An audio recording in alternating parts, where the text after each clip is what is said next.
everyone. I am Pauline Gail Cueto, a second-year student from BS Ed Filipino. So today, my topic will be Maslow's hierarchy of needs. But before that, let us know first who Maslow is. Abraham Harold Maslow. He was born on April 1, 1908. He died on June 8, 1970. He was an American psychologist who was best known for creating Maslow's hierarchy of needs, a theory of psychological health predicated on fulfilling innate human needs in priority, culminating in self-actualization. Maslow was a psychology professor at Alliance International University, Brandeis University, Brooklyn College, New School for Social Research, and Columbia University. He stressed the importance of focusing on the positive qualities in people as opposed to treating them as a bag of symptoms. A review of General Psychology survey published in 2002 ranked Maslow as the 10th most cited psychologist of the 20th century. Let's now move on to Maslow's hierarchy of needs. A student's lower order needs must first be met before he or she works for the satisfaction of his or her higher order needs.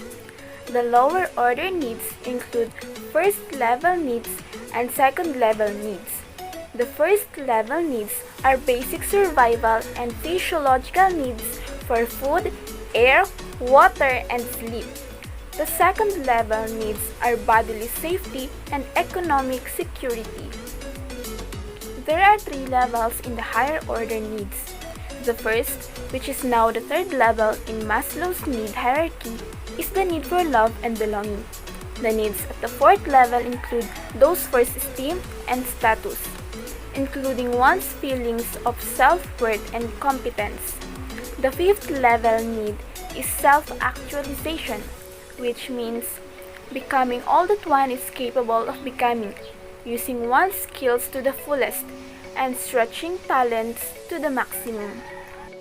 It means that in order to better understand what motivates human beings, Maslow proposed that human needs can be organized into a hierarchy. This hierarchy ranges from more concrete needs, such as food and water, to abstract concepts such as self-fulfillment. According to Maslow, when a lower need is met, the next on the hierarchy becomes our focus of attention. Take a look on this image. These are the 5 categories of needs according to Maslow. The first stage is physiological. This refers to basic physical needs like drinking when thirsty, kapag tayo ay nauuhaw, or eating when hungry, kung tayo naman ay nagugutom. According to Maslow, some of these needs involve our efforts to meet the body's need for homeostasis. That is maintaining consistent levels in different bodily systems. Like for example, maintaining a body temperature of 98.6 degrees. Maslow considered physiological needs to be the most essential of our needs. If someone is lacking in more than one need, they're likely to try to meet these physiological needs first.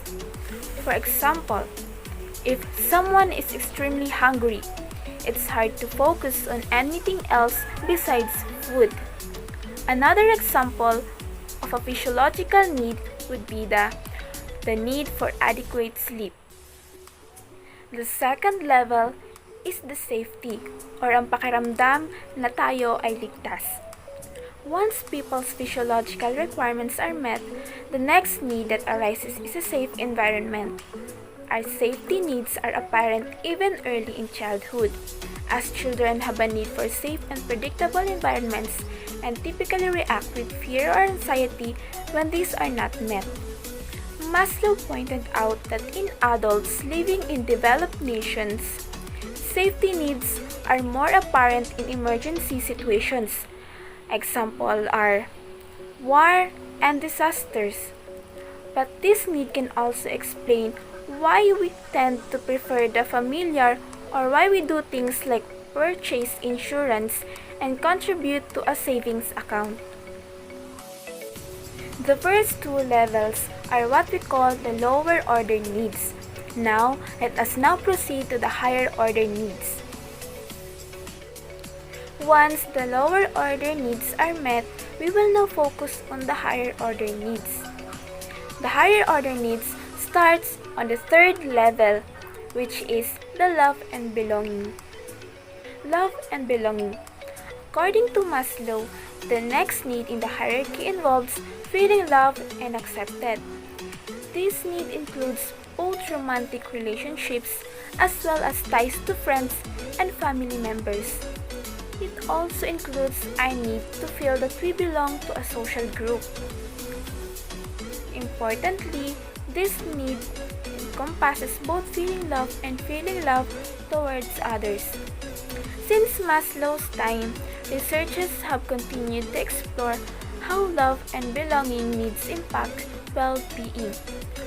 For example, having social connections is related to better physical health, and conversely, feeling isolated or having unmet belonging needs has negative consequences for health and well-being. The fourth level is esteem.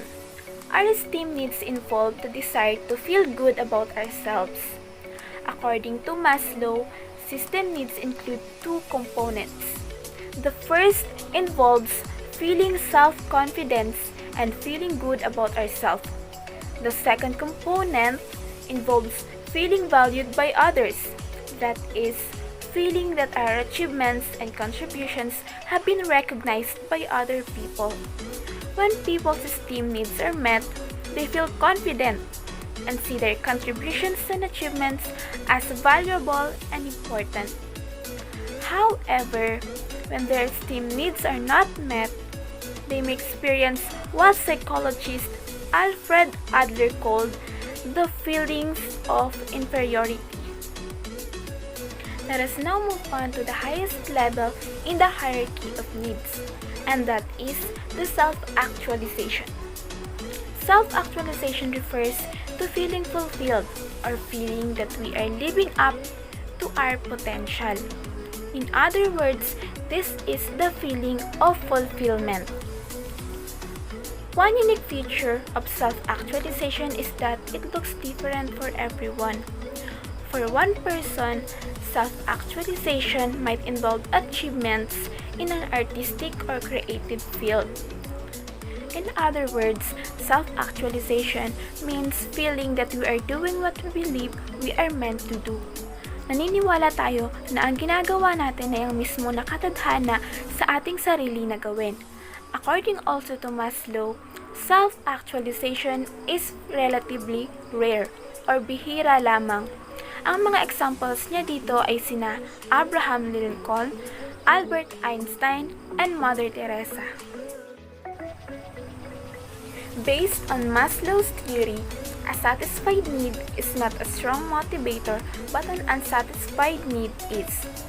Research proves that unless the two lower order needs, physiological and security, are basically satisfied, employees in our teaching and learning context or our students will not be greatly concerned with higher order needs.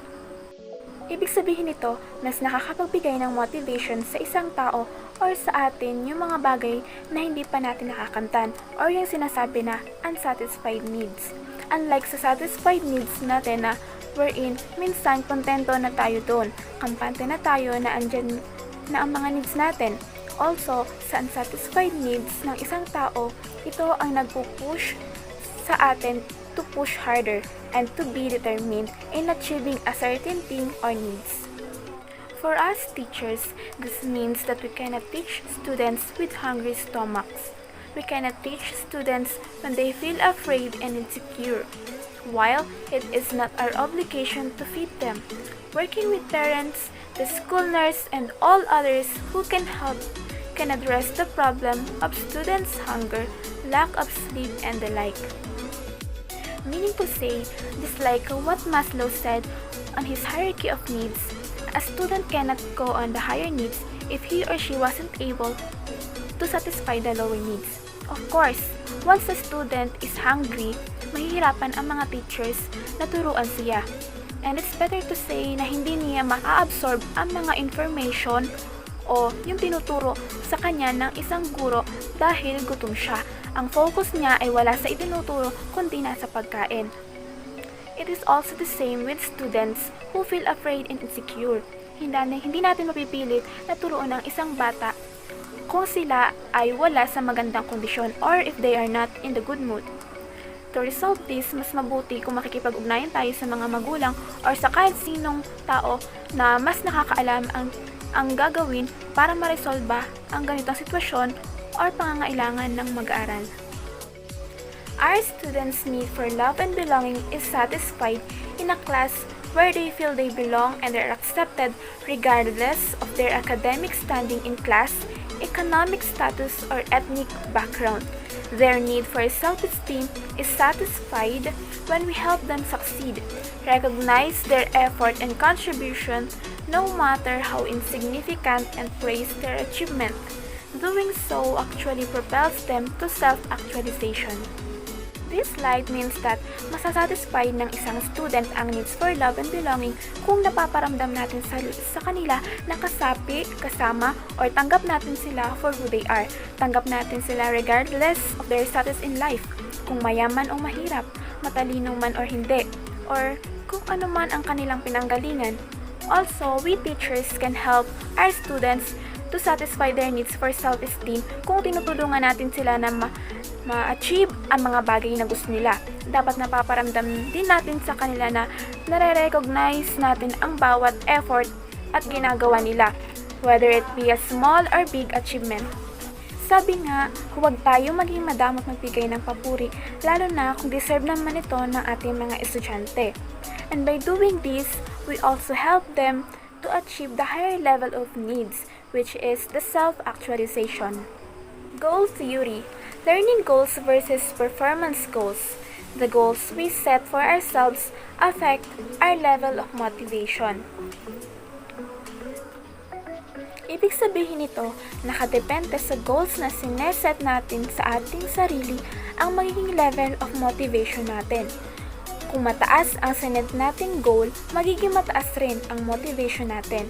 But if we set a low goals for ourselves, expected na mababa rin ang magiging level of motivation natin. There are several types of goals. In relation to learning, we can speak of learning goals and performance goals. But how do they differ? Let's find out on the next slide. A learning goal is a desire to acquire additional knowledge or master new skills. Kung sa Filipino, ang learning goal, ito ay ang kagustuhan natin na makakuha ng bagong kaalaman o impormasyon upang may matutunan. While a performance goal is a desire to look good and receive favorable judgments from others, or else look bad and receive unfavorable judgments. Ang performance goal naman, mas prioritize nito ang kalalabasan ng gawain sa mata ng mga tao. Ang taong ito ay mas nagmamatter sa kanya ang sasabihin ng ibang tao. Mahalaga sa kanya na maganda lagi ang sasabihin nila para makakuha ng papuri. Hanggat maaari, iniiwasan niya na makatanggap ng hindi magandang opinyon mula sa iba. Between these two goals, with which type goals is the intrinsically motivated occupied? Obviously, the ideal student is the student with a learning goal. The student with a learning goal is mastery focused, while the student with a performance goal is performance focused. Take a look on this table. It shows the comparison of mastery-focused and performance-focused classrooms. For mastery-focused and performance-focused, success defined as mastery improvement, that is for mastery-focused, while performance-focused, high grades, and doing better than others. The value placed on for mastery focus is effort and improvement. For performance focused, high grades, demonstration of high ability, reasons for satisfaction, meeting challenges, and hard work, that is for mastery focused. Doing better than others, success with minimum effort, that is for performance focused. The teacher oriented towards master focus is student learning, while in performance focus is the student performance. The view of errors for mastery focus is a normal part of learning, while for performance focus, a basis for concern and anxiety. The reasons for effort for mastery focus is increased understanding, while for performance focused, high grades and doing better than others. Ability viewed as, in mastery focus, incremental or alterable, while in performance focused, an entity are fixed. Reasons for assessment for mastery focused is measure progress toward preset criteria or provide feedback, while for performance focused is determine grades, compare students to one another. Self-determined goals. Personally relevant and self-determined goals enhances students' motivation. When lesson objectives are relevant to the life of students, then they turn out to be more motivated to learn. When the lesson life, most likely they become highly motivated for learning. This departs from the contextualized teaching that happens when all we do is deposit information into the minds of our students. Students memorize and we withdraw what we taught every periodic examination. It only means that na mas maganda na ang mga lesson objectives na itinatakda ng isang guro ay yung mga makakatulong sa buhay ng isang estudyante. Sa ganitong paraan ay mas namomotivate silang matuto. Kapag nakikita nila na malaki ang maiitulong ito sa kanilang pang-araw-araw na buhay, ay mas magiging eager sila to learn new knowledge and things. Ito ay kaiba sa or hiwalay sa decontextualized teaching wherein sa ganitong paraan ng pagtuturo ay nagde-deposit lamang ang isang guro ng information sa isipan ng mga bata. Wherein na ginagawa naman ng mga bata ay mag-memorize. Nagme-memorize sila para sa pagdating ng periodic examination ay mayroon silang maisagot. Goal setting. As a motivational tool, goal setting is effective when the following major elements are present: goal acceptance, specificity, challenge, performance monitoring, and performance feedback. Thus, it is necessary that our students accept and own our lesson objectives, and that our lesson objectives must be SMART. It means specific, measurable, attainable, result-oriented, and time-bound, and challenging. It is equally important that we monitor our students' learning. However, simply monitoring results is not enough. We have to give our students feedback about their performance. These slides means that masasabi nating epektibo ang goal setting na isinagawa kung taglay nito ang sumusunod. Una ay goal acceptance. Pangalawa ay specificity. Pangatlo, challenge. The fourth one is the performance monitoring. And the fifth one is the performance feedback. Mahalaga rin na ang lesson objectives na itinatakda ng teacher ay SMART. Ibig sabihin nito ay specific, malinaw or clear. Ang instructions or yung objectives, measurable, nasusukat, attainable, kayang gawin ng mga estudyante, result-oriented and time-bound, and challenging. Aside from that, as a teacher, napakahalaga na palagi natin na monitor ang performance ng mga estudyante. Ngunit bukod dito, kailangan ring nagbibigay tayo ng feedback kung ano nga ba ang kinahantungan ng kanilang performance. Sa pamamagitan ng feedback, malalaman ng mga estudyante natin kung alin pa ang kailangan nilang paunlarin or baguhin o kaya ay ang mga aspeto na kailangan pa nilang paghusayan sa mga susunod pang panahon. And that's the end of my discussion about Maslow's hierarchy of needs. So God bless and keep safe everyone.